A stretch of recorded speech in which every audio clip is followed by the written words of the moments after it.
everyone, Jane here from Your Way Weight Loss. And today we have a special guest with us. We have the host of the podcast, Tips with Toni, registered dietitian and author of Once Upon a Diet, Toni. Pew, pew, pew, pew. Hey, Toni. Hi, thank you for having me. I'm obsessed with your energy, and I love that intro, by the way. I never saw the visuals before. Oh, awesome. I forget that those are there. We need to change those. No, they're great. They're great. Actually, we were just talking in another podcast. I'm like, are we updating our podcast in 2022? Is that a part of our new, and then I'm like, but where do we find another song?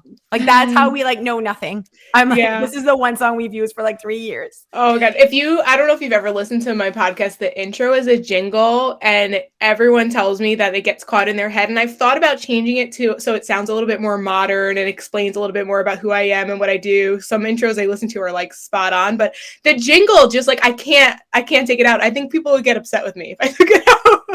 I know what you mean. I heard that as well. But you know what? Tips with Toni is so easy to remember. Yeah. So I can't change it. Yeah. Tips with Toni. Good job on that title. I like it. Thank you. Well, first of all, thank you so much for coming on. We really appreciate it. Time is our most precious resource, and we appreciate you taking the time to chat with our audience. You are our very first registered dietitian, so that is super exciting. Yay! I'm very excited. That's amazing. So I'm going to just jump right in. We have so many questions, and talking is our favorite thing. Okay, so I know that you had your own personal weight loss kind of journey. I would love for you to share kind of a little bit about who you are, how you got to be where you're at, what made you decide to be a registered dietitian. Tell us everything. Yeah. How long do we have? Because that could be the whole. I know. I'll try to keep it short.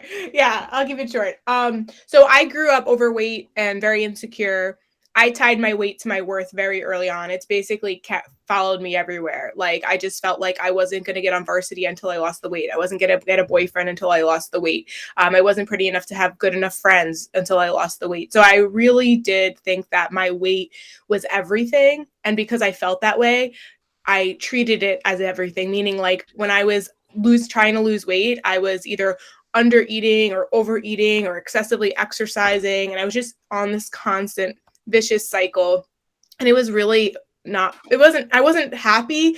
I didn't find the confidence, nothing was working. And if anything, I was just more miserable. I was more tired, more frustrated. And because I was now aware of it, it's it was so in my face and it was really, really upsetting. So long story short, I decided to go to school to be a registered dietitian because I literally wanted to learn how to eat and how to fix me, which I know a lot of people have done that in all, a lot of different fields. They tend to do that. So I went to school to become a registered dietitian, and after many years of kind of restricting, under eating, over exercising, and staying in that cycle, I finally just let go of that. And instead of focusing on how food was going to make me look, I started to focus on how it would make me feel.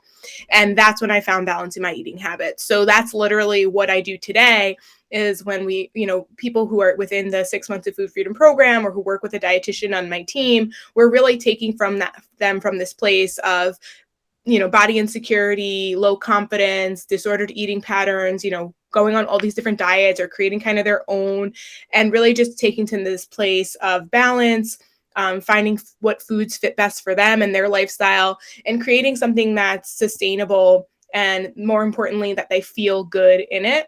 And they feel good doing it, and it's flexible, and they can go in all stages of life. And it's not just a, one time fleeting thing, and then they're chasing that forever and ever and ever. So that's the shortest version I've ever said. That was amazing. There were so many great points there. And I love that you touched on your weight and your worth. And I can really connect with that. Jose and I actually have both had our own weight loss journey. So we've both lost 70 pounds and have been keeping it off for years, whatever. And we both went through the cycle of, the dieting and the crazy restricting and the, over exercising and under eating and all those things. So we went through our own kind of diet trauma. It's similar to you. And I can so relate and connect to you with your worth and not feeling worthy of experiences because I wasn't thin enough yet. Mm-hmm. And I think a lot of people can connect with that. And they think I know a lot of people feel like they need to hate themselves into weight loss. Yeah. And it's actually the opposite. Like it's actually, you have to like do it out of love, and it's like who you want to be and how you want to feel and not how you want to look. So for me, it was the part of the feel versus the look. That's a huge part of what we do at Your Weight Loss. It's like, it's not a look. It's not a number. It's a feeling. That's what you're chasing. Like you want to be that person, not that look, you know? Yeah. Because when you do it, when you're chasing a number or you make it about like the weight's the main like kind of focus. Yeah. It's so disappointing because you never feel like it's enough. And then you have to go to more extremes and more extremes and more extremes. And it's this ongoing chase, and it's like waiting to be happy when. And then the sad part is you're not even happy when you get there because it's such a flip of a moment. And then you realize, oh crap, now I have to continue to do all the things that I was doing to keep this up. And it gets exhausting, you know? And so it's really great when you can finally take a step back from that and realize that, you know, often your body will arrive at a place where it's kind of meant to be when you start to take care of it better. And so what we try to do, and I know what you guys do as well, is like really just focus on helping people just take care of themselves better, put themselves first in a way that's not in this like crazy, intense, strict, rigid way, but more so just a balanced, nurturing, caring way, and being honest with yourself and really asking yourself, what is it that I want? What is it that I need? And how can I give that to myself?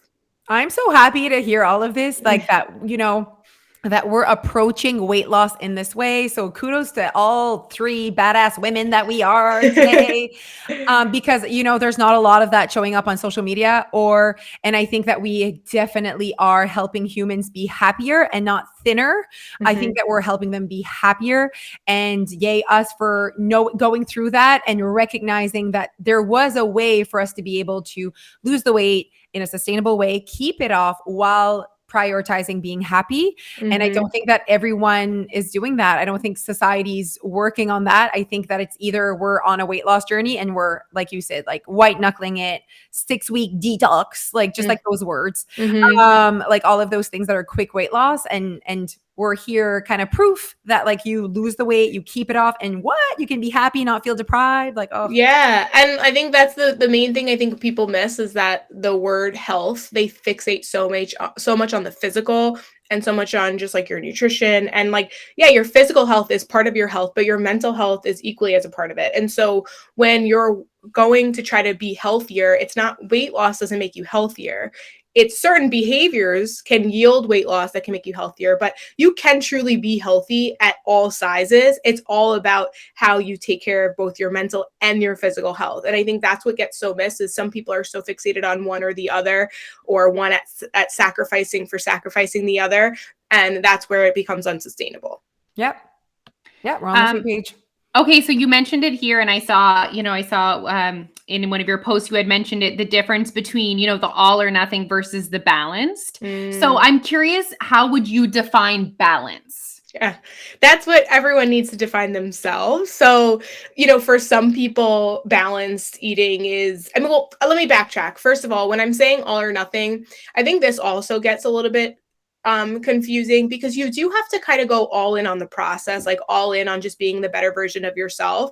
But it's like not doing it to the extreme where you're going at 100% because we lose steam, we lose energy, right? So it's more so about being consistent and trying to find out what does that look like for you, where you're able to be consistent, where you're still putting in the work and getting the results in return, but you're not feeling like I can't do this forever, right? And so it's kind of figuring out what your level of balance is within that.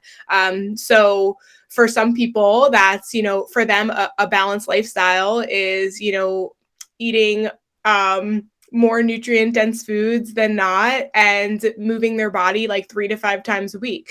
You know, for other people, it might be they, you know, drink alcohol only on the weekends, or they allow themselves to have a glass every night, or no, they don't drink at all because they don't like to drink and they have, you know, they prefer sweets. Or for some, it's like they don't even like sweets, they like fried food. So it's like, how do we fit in the fried food without it overtaking that's all of your eating, right? So it's finding the balance within yourself of your lifestyle, your likes, your dislikes, of where we do need to eat nutrient dense foods because it really does make us feel better. It's like our body's way, instead of having to take medication, we can just eat our fruits and veggies and lean proteins and, healthy fats, and getting a variety of all different nutrients, but then also making room for those foods that really help with just, our soul. Like, it's like, we just like coming out of the holidays, pumpkin pie on Thanksgiving. It's like the best part for me, but where somebody else might think like the stuffing's the best part, or somebody else might think that the cranberry sauce is the best part, whatever it is, it's learning how to put in your favorites while balancing out the stuff that's also going to make you feel really good on a physical level. Yep. Finding your way. Yes, exactly. That's exactly, that's basically why we don't give our members rules. We don't tell them what they need to eat, because what's worth it to you isn't worth it to me. And we're grown ass adults, and we should be able to choose what works for us, and what's balanced for me isn't necessarily balanced for you. And, it's such a pendulum, and people need to not a pendulum. Pendulum. No, like a scale. Oh, mon Dieu. So I'm française. If you're like, what is happening? What they're saying, moi je suis française. So that's why she's like, oh mon Dieu, because I say oh mon Dieu. Oh, it's amazing. She's making fun of me, and she's using her French. I'm making fun of myself. Okay, so now I want to thank you so much. I like all of that is so good, and we can talk about that forever. But I want to use and abuse your registered dietitianness right now. Yeah, and I want to I have some I want to talk about. Okay, let's talk about, where do we start? Dairy. Okay. Dairy has such a kind of a bad rap. Should we stay away from dairy? Is it really causing all this inflammation? Is it causing Jose to poop her pants? Well, I mean, I'm not sure what your philosophy on it is, but where, with anything, it's always dependent on the person. So if someone is, first of all, if they're lactose intolerant, dairy is probably not going to be the best. Although there's certain cheeses, like hard cheeses, you might be able to tolerate all of that. There's this saying, the damage is in the dose. And so if someone, has an intolerance or a sensitivity, they might be able to have a little bit without feeling any sort of issues with their gut or bowel movements, or, feeling kind of unwell. Some people do experience kind of acne from too much dairy, but it really is dependent on the person. We can't say that all dairy is bad, quote unquote, or, causes inflammation, because that's actually not true. The thing that happens, like anyone, is if if there's something going on in their gut, right? And there's, some sort of, I don't want to get too technical here, but dysbiosis or discomfort, or just the bacteria is kind of not in equilibrium, let's say. And then they have something like dairy, then it might irritate it. But what that means is that their gut needs healing. It doesn't mean that the dairy is bad necessarily. It means that there's something that's going on in their gut that we need to take a look at. So it's irritating it. But once you heal your gut, you might be able to tolerate the dairy, right? So that's the difference between a sensitivity or an intolerance. And then obviously if you're allergic, then the answer is no. But it's nothing is universally good or bad with any food at all. And you really just need to figure out how dairy makes you feel. Is it the dairy itself, or is it the amount that you're consuming, or the type that you're consuming? And that's where it's not necessary to just take it out. If you've just heard, oh, it's bad, it causes inflammation, then that's not something that you want to do, because what happens with that is then you get rid of dairy, and then you get rid of gluten, and then you get rid of nuts, and then you get rid of seeds, and then you're just restrict, because you keep hearing that this is bad and it might cause inflammation, and now you have nothing left to eat. And I can say that because that's what I did, and it was really, really torturous. I feel sad. I was sad for you. I listened to that podcast. I felt sad for you. Yeah. Okay, so what could help us heal our guts? Probiotics? Is that something that could help with this? Tell us about your opinion on probiotics. So it really does depend. I mean, there's some universal probiotics that you can take, but sometimes it's so tricky. That's where actually where if someone's really having really, really bad gut issues, I actually have a functional dietitian on my team who I would refer to, because they might need to do further testing to kind of see what's going on. And sometimes a probiotic might make it worse. We don't know. Sometimes it can cause you to have more, if depending on if you're having like more diarrhea versus constipation, it could make you have diarrhea, and maybe you're already having loose stool. So we definitely don't want to add to that. It can't get looser. Yeah. So it really is dependent. I would say in general, though, for anyone who struggles with gut issues, especially if you're having problems like moving your bowels, like basic things that you can do is having 3 balanced meals a day. Including a carbohydrate, a protein, and a healthy fat, a complex carb, a lean protein, and a healthy fat, and then throw in some like color if you want, like a fruit or a veggie, and try to just do 3 balanced meals a day, lots of water, make sure you're getting enough sleep, managing your stress. These are basic things that a lot of people actually aren't doing, that they don't realize can really help with just their general functions of their gut, because also too, the gut likes variety. And that's another reason why dieting can be so damaging to the gut, because now you're on this very restrictive eating pattern. So you're eating the same foods every day. There's not a lot of variety. And then also you're stressed out because you're trying so badly to lose this weight, and that's all you can focus and think about. And those 2 things together just make for a not great combo in the gut. And so everyone has different symptoms, but it could be not having bowel movements, loose stool, like it could be a whole bunch of things. I feel like we hear more about our members like struggling to go to the washroom. That seems to be a thing. I think a lot of time when they first start, they increase their protein significantly. I think what happens, and they maybe are reducing their carbs because that's what they think they should do when they're trying to lose weight, and therefore they're reducing their fiber. And then I think like because they do it so quick, I think that is what happens, and members do get constipated at the beginning. Well, so yeah, I mean, it could be, so yeah, so obviously if you're not going to the bathroom, you want to slowly increase your dietary fiber. So that's where complex carbohydrates are really important. So it's not excluding carbs, but including more of the complex carbohydrates, like things like oatmeal or sweet potato, like nuts and seeds and legumes. And then when you slowly do that with your water, you will probably start to go more regularly. Water, moving your body. Yeah, moving your body. And then if you're going too much, then maybe you went a little too fast, or maybe you're having too many like cruciferous vegetables, things like broccoli, cauliflower, cabbage. They're great. They're amazing. Brussels sprouts. I love Brussels sprouts. But if you do too much too quick, you might be like going way too much. You may be going like to the bathroom way too much. I'll give you a quick rule of thumb. So it's called the rule of 3. So if it's more than 3 days that you haven't had a bowel movement, that's bad news bears. Like that's when we want to, we got to take a look at what's going on. If you're going to the bathroom 3 times in a day, that's also something we want to look at. So, right. So we want to make sure we're going to the bathroom 1 to 2 times a day, max 3 or more, where it's like, okay, that might be too much. If we're not going every 3 days, that's not great either.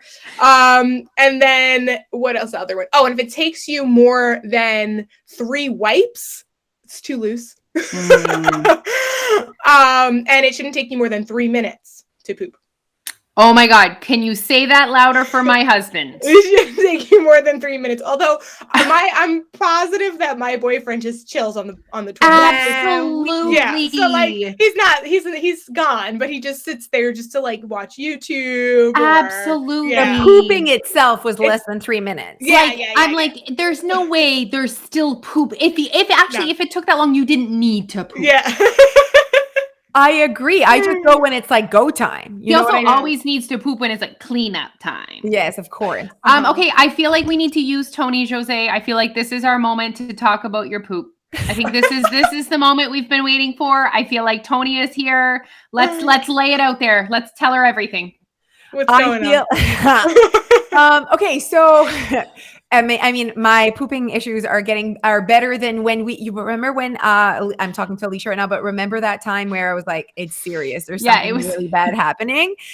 This was like in August, and I was like, I think it's just a bug. There's something weird happening, which I still agree to a certain extent. I just feel like maybe for sure my gut is trying to tell me that I consume something that makes it hurt. And like, it's like I just had lunch, and I know it's probably roasted red pepper dip, which is a dip that's made out of dairy. The first ingredient is sour cream. Yeah. So it's basically like a dip. It's also what I use for a salad dressing. I basically use it 7 times a day. She drinks it. I drink it. Mm-hmm. Anyways, I love it so much. So I'm willing to just suffer and not suffer, but I'm willing to have diarrhea for the rest of my life so that I don't have to give up on my roasted red pepper dip. It legit is like the best thing ever. Just like even before we started, I was like, I'm not sure if how my gut feels is going to make me run to the bathroom or it's just going to pass. And it passed. Okay, good. Yes. So, I mean, Alicia was obviously like, unique, but I already pooped twice today. You know what I mean? And it's only 12 p.m. But yeah, 2-3 times a day for sure. Okay. I don't know where to, I don't want to fix me. So that's really, what I was going to say. Here's the other piece is like, I don't think you're ready to be like, okay, I'm going to eliminate this. I'm going to figure out this. I'm going to do that. I don't think that you care enough right now to like make a change. Yeah. So, okay. Well, I mean, do you want some advice or no? Of course. Okay. I want advice. Okay. Well, Alicia's right. Like, if you don't want to change, like, nothing's going to happen, right? We're not. Yeah, we know that. Yeah, no magic. At the same time, you might be surprised that you don't have to restrict so much that you think you do. Because I think a lot of people, what happens is when they are having stomach issues, they think they need to do like an elimination diet, or they'll try something like Whole30, and you actually don't have to go to that extreme to figure out what's going on. If you got some sort of, it's not fun, but a stool test can tell you a lot. It's pretty expensive, but it's worth it, because then you can decide like, okay, maybe you just need to, if you like are obsessed with this dip and you don't want to not take it, then you just take a supplement when you take it, and it just makes it a lot easier on you. You know, I just want you to do the stool test so that we get the story of you collecting your shit. Like that, I will pay the money for the test to hear the story of you collecting your poop.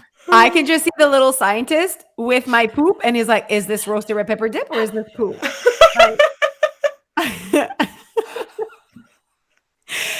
Okay, here's the thing. This is good. This is good. Okay, so here's what happened, and I agree with you, Toni, because there was a point where I used to eat a salad every day, and it was salad and coffee. Oh, that combo. So you might have, there's also so here's the thing. A lot of people get diagnosed with what's called IBS, irritable bowel syndrome, where it's either diarrhea, constipation, or both. So C, B, or D. All that to say, a lot of times when someone's diagnosed with IBS, it's because they weren't clearly diagnosed with something else, like celiac disease or Crohn's disease, something like a lot more clear. And so then you just get lumped into this category that it's like, good luck. Well, you know, that's what Alicia said. I'm like, do I have IBS? And she's like, even if you did, there's like nothing, like, it's not like there's like you probably do, but then it's like, it's either that or you have something which you should, have you gone to a gastroenterologist? Absolutely not. So, I mean, you might also, that's another thing too that's so sad, is a lot of people do think it's something like IBS is like this forever thing, but it might be something like H. pylori, which with an antibiotic, you'd be fine. Like, you know, that's where it's like, sometimes there's something that's so clear that actually there really is like, okay, just take this pill or these supplements and it's actually, you're going to be fine. Like, you don't have to change your whole diet and lifestyle. And then there's things that are like, oh, if it's celiac disease, you're allergic to gluten. Like, okay, you really actually, you know, you have to now dedicate your life to making those changes, but it's at a benefit. So you don't get, you know, sicker down the line, you know? So I think always knowing the root is always going to be helpful. Yes, of course. And basically, so what I was saying is that I changed my meal, and now it's a wrap that has roasted red pepper in it, but way less than in my salad, because I just like kind of like put it on the wrap. Whereas the salad, I'm like, you know what I mean? Like, like a spoon and you've noticed the difference? I have noticed the difference for sure. Like, I have for sure less diarrhea now that I changed my meal. Could you make that dip and maybe make it, I wonder if like you use Greek yogurt instead of sour cream, even though it's still dairy, I just wonder if it'd be like different in the texture, consistency, ingredients. Now we're laughing. We need to tell you something. The word make and Jose they don't go together. Okay. So you want to buy make meals. I do not cook. Where do you live? You know me. No, I wanted to, is there a Trader Joe's by you? No, we're Canadian. We're Canadian. You're Canadian. That's what I thought. So you guys don't have a Trader Joe's. They definitely have a dairy-free option of whatever you're looking for. They do. It's higher in calories. She doesn't like it as much. I've created a recipe that is the copycat version. It's basically like do or die. It's like this is her thing. Okay. Okay, but wait, there's another piece to this. And I want you to talk about this as well, because I listened to your podcast on bloating. Okay. Mhm. Right. Let's talk And about bloating. quite literally every tip that you gave was Jose Cormier, the opposite of what Jose does.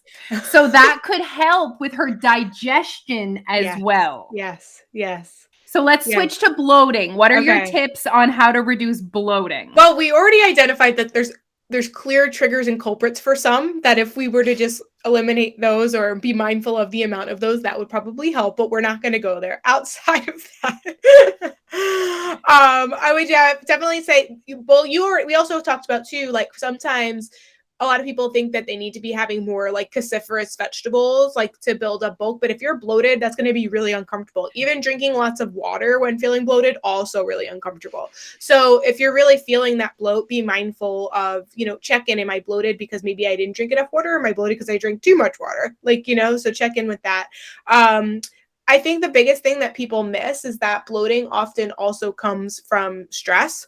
And if we're not managing our stress, and the basic thing is like getting adequate sleep, we don't realize how much it affects so much of our lifestyle. So getting quality rich sleep, whatever that means for you, for whoever I'm talking to, whoever's listening to this, maybe you're struggling with getting 5 hours a night. So work towards 6, even though ultimately we want to get to like 7 to 9, whatever, doesn't matter. Consistency always wins. So don't get overwhelmed by like that. You haven't, you're super stressed out and you're not sleeping at all. And now I'm telling you to sleep 7 to 9 hours a night. No, just consistently work your way up to maybe 6 hours a night. And then try to start your day with some sort of quiet time, mindfulness, 5 minutes, just meditation, deep breathing, and stress management alone will actually help with your bloating tremendously, because our gut is always talking to our brain and our brain's talking to our gut, and it's really, really connected. So I would say monitor. And also too, if you're bloated because you haven't been going to the bathroom, then slowly increase your fiber. And if you've been going too much and you're bloated, then slowly decrease your fiber. So just be mindful of that. And fiber is in food, anything that comes from a plant. So anything from the ground, fruits, veggies, nuts, seeds, legumes, whole grains, they're usually going to contain fiber. So if you're wanted to know about like what foods have fiber, if it comes from the ground, it has fiber. If it walks on land or swims in the ocean, no fiber. So proteins don't have any fiber. Perfect. Okay, tell us about chewing. This is important. Oh, yes. And chew your food really, really, really, really well. Eat slower and eat mindfully. That's also going to help with bloating as well. So without distractions, chew. Slow. And slow eat chewing. slow. Yeah. I'm not good at this, by the way. So I can give we're as a dietitian, like we know what to do, but we're also human. So, and a lot of times you might be rushing from, this or that, or this appointment or whatever. So if you practice with one meal a day, that's why I think your mornings are your best bet. If you can focus on a good sleep routine, a good morning routine, and just practice mindful, slow eating with your breakfast, that's going to build up consistency. And so even if throughout the day things get a little crazy, you don't chew your food really well, kind of start with that. But will chewing your food help your digestion? Like, does the amount that you chew your food impact your digestion? It will help you to. It might help with like less bloating. It's why like when someone also another thing you can do when you're bloated is, if you're really uncomfortable, having things like smoothies or things like, that are already broken down for you, that's going to help because then your stomach doesn't have to do a lot of the work, right? Because it's going to be secreting juices and enzymes and things to help with the digestive process, but it won't need to work as hard if the food's already digested for you. But either way, you're going to digest the food, like the nutrients in the food, the same, but it's just how it feels going down. Okay. I really want a poop test from you. You just stop it. Okay, so I want to ask you one more thing. I would love to know your opinion on artificial sweeteners. Okay. So like everyone, it depends on the person. I hate to use that answer all the time, but we love that answer. Yeah. We love that answer. So our whole program is your way. Yeah, exactly. So, speaking of bloating, for some people, depending on the artificial sweetener, it might cause digestive issues. It might cause some bloat and discomfort. And so for that, I would tell them to avoid the artificial sweeteners. Is there like a better one is like one better than the other? Well, there's more and more coming out where they're not technically artificial. Like you can do made from a plant. Yeah. Even so, some of them are kind of a little bit better. So you can experiment with that, but the ones that are like straight, like made in a lab, probably gonna cause the bloat. Okay. Yeah. With that said, they are calorie free. So if you're someone who is maybe you love a sweet coffee, and instead of putting lots of sugar in your coffee, maybe you want to do like an artificial sweetener instead. Not that you can't have a sweet coffee, but if it's a daily thing, then you have to be mindful of, everyone's different, but on average, we don't really want more than like 22 grams of added sugar a day, right? So it's really easy, especially in like syrups and coffees, to get that 22 grams just in your coffee, whereas like I would rather have it in like a kombucha, so something like that. Or my yogurt might be a little sweetened, but it's still yogurt, so it's still, you know what I mean? So or like I like to have a little bit of chocolate at the end of the night. So like for me, I rather have my sugars in that, but that's where it comes down to the individual. So I will say if we eat our food too, we're going to feel more full. Whereas the sugar in a lot of our drinks, we're not even going to feel it. So it's really just the taste. And that's really all that it is. But getting an artificial sweetener is obviously going to save on calories. With that said, if you're using it to, like, for example, like a Diet Coke in the middle of the day and not eating, that's going to backfire, So at the end of the day, we want to make sure that we're still listening to our hunger, and we're not choosing to have these things that are sugar-free or calorie-free as a substitute to real food. That most of the time, that's what our body needs and our body wants. So some side effects some people might have with artificial sweeteners are bloating. I get migraines actually from them. So I choose not to have them. Occasionally the other day, this latte I got was just like not good. So I threw a Splenda in there and it made it more digestible. And I was driving for like 8 hours. So I really needed to pick me up. But it wasn't like an everyday thing, but that works for me. Everyone's different. So it really depends. As for like these claims that it causes cancer, that's a straight up lie. Once again, the damage is always in the dose. And those studies are showing like tons and tons and tons on rats that like, the dose, it's like what a human would have to consume of that is ridiculous. And even that doesn't show cause and effect because of the experiments on rats and not on humans. I'm happy to hear this. Yeah. So it really, like, the other thing too, I'll say is one thing I talk about a lot on my podcast and just even on my social media accounts and everything is it's not the choice that's good or bad, quote unquote, but it's the mindset behind it. So like if you're choosing these artificial sweeteners because you're trying to get as little calories as low as possible and you're trying to restrict as much as you can and you're afraid of eating any sort of sugar, then we want to take a bigger look at that. But if you're more so you have a healthy relationship with food and you're kind of just like, you know what, I don't, it's not worth it to me to add sugar to this. I'd rather have a cake later or whatever, like, so then it's different. So we always want to be mindful of kind of why your intentions. What are your intentions behind drinking that diet soda in the middle of the afternoon? Is it to suppress the real hunger you're feeling? Like it's just, and why are you doing that? So that you're like in a deficit of thousands, so that you're melting away. Like exactly that conversation, I think, and that conversation is not as sexy as just saying don't do it or do it. Right. But you need a conversation. Like I can't just tell you yes or no. I need to know why you're doing this. What's in your mind? Like, what are your thoughts when there are many times there are people like, oh, I wanted to do that. And then I did it. And then they're like, was that the right decision? I'm like, I don't know. Why did you want to? Why did you choose not to? Like there's a conversation. I can't just, how did you feel? Why did you choose not to? So someone would say something like, oh, I know what my issue is. I drink Pepsi. And I'm like, why do you think that? Like, why do you think that? And then, because I want to go really to the root. Oh, because Pepsi's bad. Why do you think that? Like, so because the reason you're where you are is not all about what you eat. It's how you think. 100%. 100%. And it's never one food choice. Never. It's Do you hear her, never. everyone? I mean, Yeah. we're all on the same page. We're so Yeah. happy to find you because it's so important that we find women, especially like we've had a ton of guests and they're all men and they're all on this, like we can't all agree on every single aspect that everyone, like, you know what I mean? But I mean, we like the big part, the value and the intention of why we show up on social media, I think is the same. Totally. Yeah. Totally. No, it's really refreshing. It's so amazing to hear you share and have conversations and to just what I heard from you was just like make your own choices, listen to your body, find what works for you, create a way to do this so you can feel comfortable in your skin, but it doesn't take over your entire existence and all of your thoughts. And it's just, it's amazing. Yay. Okay, let's finish with talking about your book, Once Upon a Diet. Yes. Yes. Tell us about this. Is this brand new? Tell us a little bit.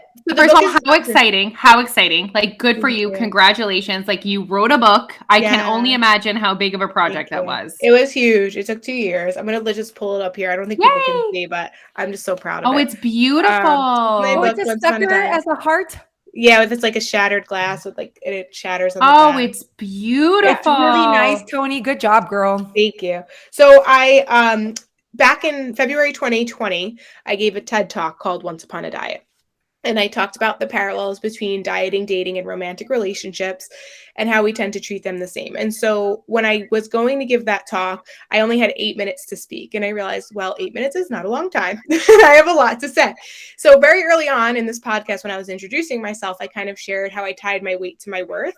And I mentioned how I felt like I wasn't worthy. I wasn't going to get a boyfriend until I lost the weight. Well, messages like that were actually directly told to me. So if you don't lose the weight, you're never going to get a boyfriend.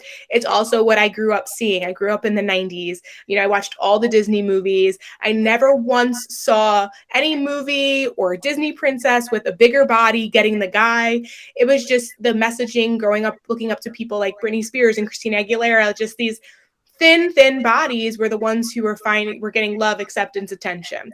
So I internalized that very early on. And so as I went about my trying to lose the weight, in my back of my mind, it was always like, because I wanted to, find love and, I wanted to get married one day and I wanted a boyfriend and I wanted to, experience all of that, but I couldn't do it until I lost the weight.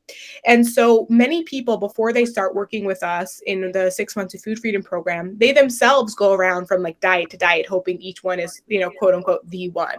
And I make the analogy and I say like that, they basically go around like Cinderella's stepsisters trying to jam their feet into something that clearly didn't work for them or wasn't a good fit for them.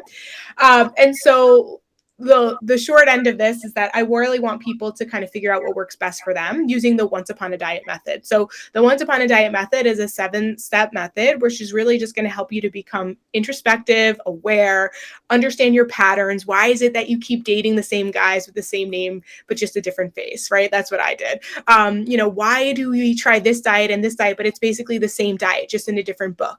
Why do we continue to repeat these patterns looking outside ourselves when really our body, our mind, our heart, our soul, it's all screaming and talking to us. We just have to learn to listen to it, right? So that ultimately is what I help people to do using the Once Upon a Diet method, sharing, stories about myself, stories about clients, and giving like real life tips and examples to really just help you to find your way, like how you guys say. So, and realizing that it's not about the weight, right? It's more so about the behaviors, the habits, those are the things that are going to yield you to be a healthier and happier person, regardless of the number on the scale and regardless of your relationship status.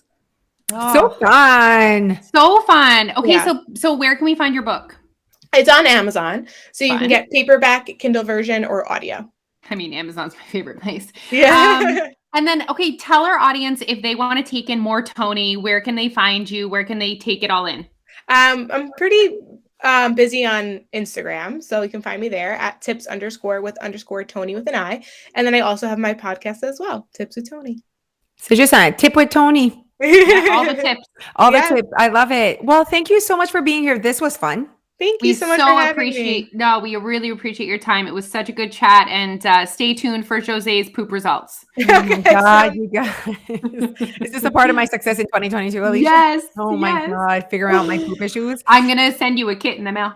Oh my Oh, God. gosh. Can we order that on Amazon? Amazon Absolutely. Prime. Well, I could hook you up with my dietitian if you really want. She's a functional dietitian. She'll get you good. She'll get me good. She'll like get me a poop test. Yeah, she'll get you a poop cat test, and Do then I she'll send read it the into results America? to you. I I know send my that's poop it. to America. No, you would do it in Canada. She would give you the instructions. I'll She'll talk give to me her. the instructions. Yeah. Perfect. I cannot wait to get these via email, please. Okay. Thank you so much, Toni. All right, everyone, follow us on TikTok, Facebook, YouTube, Instagram. under Your Way Weight Loss, or join us at yourwayrsupport.com. Thank you, Toni. Thank you. Bye, Leash. Bye.